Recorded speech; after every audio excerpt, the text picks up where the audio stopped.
La liste de Ney, bordel les amis, on aura vraiment tout vu. Neymar de retour au Barça, Neymar en clash avec le PSG, Neymar en train de chier, Neymar ceci, Neymar cela. Ça n'en finit plus. Bref, j'espère que vous allez bien l'équipage. Moi ça va extrêmement bien aujourd'hui puisqu'on se retrouve pour un nouvel épisode de la série Mercato. Aujourd'hui spécialement je vais vous demander de rester jusqu'à la fin de cette vidéo l'équipage. Pourquoi? Puisqu'il y a énormément d'officialisation et pas des petites. En vrai on se rend compte d'une chose, c'est que le football part réellement en couille. Il y a une petite stat qui est tombée. On est le 17 juillet et les 20 clubs du championnat espagnol ont déjà dépensé près de 1 milliard d'euros. C'est fou.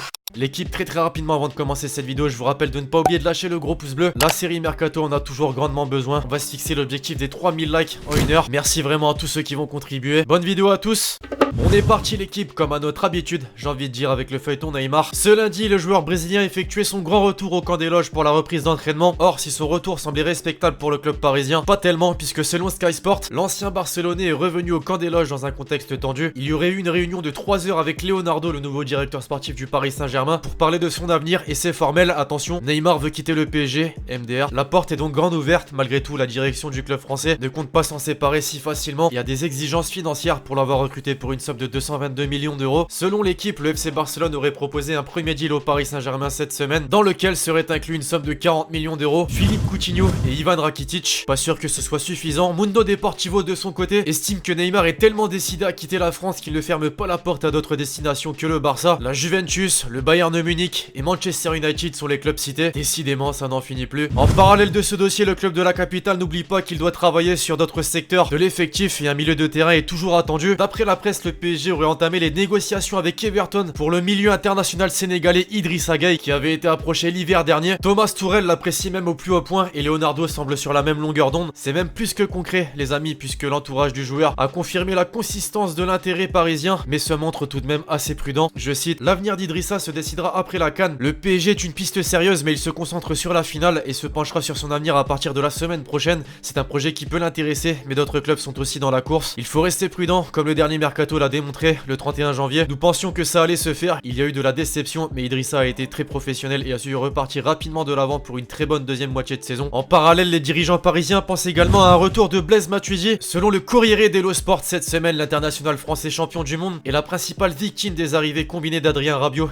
et d'Aaron Ramsey, mais également des finances du club italien qui doivent renflouer les caisses, surtout que Maurizio Sarri n'en ferait pas l'un de ses premiers choix au milieu de terrain, ce qui n'a pas de quoi réjouir le joueur. Matuidi serait donc sur le marché des transferts et la Juventus réclamerait que, entre guillemets, 15 millions d'euros pour le CD. Un retour du charreau les parisiens, vous êtes pour? Le Real Madrid à présent est toujours dans son opération dégraissage après les nombreuses arrivées pour une somme totale se rapprochant des 300 millions d'euros. De nombreux joueurs sont sur la sellette comme Gareth Bale qui ne fait plus partie des plans de Zinedine Zidane. Ces derniers jours la presse évoquait un possible échange entre Gareth Bale et Paul Pogba. Aujourd'hui c'est la possibilité d'un retour chez les Spurs de Tottenham qui est annoncé. D'après Marca, Mauricio Pochettino aurait un coup de cœur pour le joueur gallois et les dirigeants du club anglais seraient prêts à aller jusqu'à 60 millions d'euros pour l'arracher. Seul point noir dans cette opération, son salaire, il perçoit actuellement 17 millions d'euros annuels au Real Madrid et pas sûr qu'on lui propose l'équivalent. Enfin, pour conclure, on reste en Angleterre du côté de Manchester United. Harry Maguire devrait bel et bien devenir un Red Devils, désireux de renforcer leur secteur défensif. Les dirigeants mancuniens se seraient entendus avec les dirigeants du club gallois sur l'indemnité du transfert du joueur qui devrait atteindre les 90 millions d'euros. Selon le média The Sun, il va donc devenir le défenseur le plus cher de l'histoire du football en succédant à Virgil van Dijk, recruté par Liverpool à Southampton en 2018 contre une somme de 84 millions d'euros. Côté officialisation, désormais l'équipe, depuis la dernière vidéo Mercato,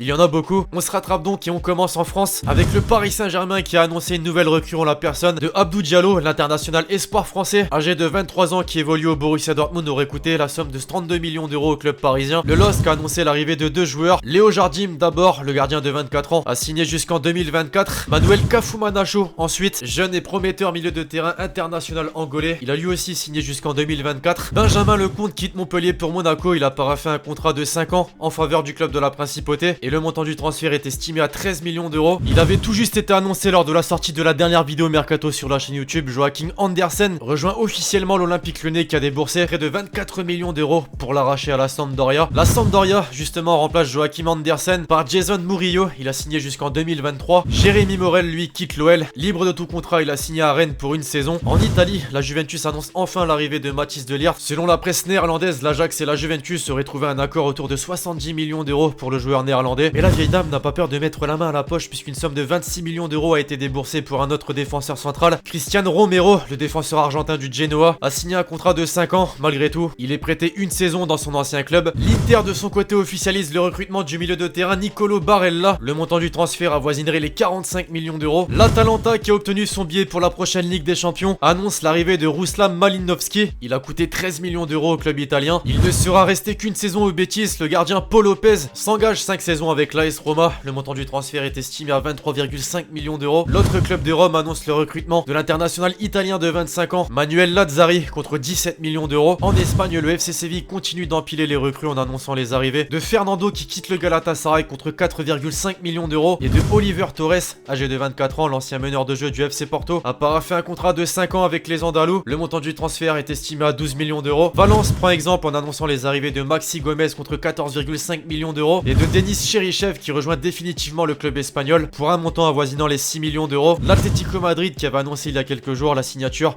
de l'attaquant serbe de 21 ans Ivan Saponjic, frappe un grand coup puisque Kyrian Trippier est désormais Colchoneros, le dernier finaliste de la Ligue des Champions, a coûté 30 millions d'euros au club espagnol. Le japonais Hiroki Abe signe du côté du FC Barcelone. Le jeune milieu offensif de 20 ans qui a fait ses débuts en sélection lors de la Copa América a coûté 2 millions d'euros au club catalan. L'autre club de Barcelone de son côté a annoncé l'arrivée de Mathias Vargas qui s'est engagé pour 5 saisons contre un montant de transfert estimé à 10 millions d'euros. Des nouvelles de Roberto Soldado, le légendaire buteur de Valence, fait son grand retour en Liga puisqu'il s'engage libre avec Grenade, le promu de cette saison, pour une année. En Angleterre, les Toffees d'Everton annoncent l'arrivée de Fabian Delph qui quitte Manchester City et s'engage pour 3 saisons. Le montant du transfert est estimé à 9,5 millions d'euros. Le club anglais, dans le même temps, s'apprête à vendre son ailier Ademola Lookman au RB Leipzig en Allemagne pour près de 25 millions d'euros. Promu en première ligue, Aston Villa officialise l'arrivée du jeune défenseur central de Brentford, Ezri Konsa, contre 13 millions d'euros. West Ham casse sa tirelire en annonçant l'arrivée de Sébastien Haller. L'attaquant français devient la recrue la plus chère de l'histoire des Hammers puisqu'il a coûté 50 millions d'euros au club anglais. Il a paraphé un contrat de 5 saisons. Au Portugal, Ivan Marcano est de retour au FC Porto. Le défenseur de 32 ans avait quitté le club portugais l'an passé pour signer à l'AS Roma. Il s'est engagé jusqu'en 2023 et le fils de Zizou, Enzo Zidane, va découvrir le pays puisqu'il s'est engagé officiellement au Desportivo das Aves. Enfin, Gerson Santos da Silva quitte l'AS Roma et rejoint le pays, plus particulièrement le club de Flamengo qui a déboursé près de 12 millions d'euros pour l'arracher. Bref, voilà l'équipage, c'est tout pour l'épisode Mercato du jour. J'espère vraiment que vous l'avez kiffé, je compte sur vous si c'est le cas pour lâcher le gros pouce bleu. Donnez-moi votre avis dans les commentaires sur toutes ces rumeurs et officialisations de fin de vidéo. Elles étaient vraiment nombreuses pour le coup. D'ici là, on se retrouve très vite sur la chaîne pour de nouvelles vidéos. C'était Alexis.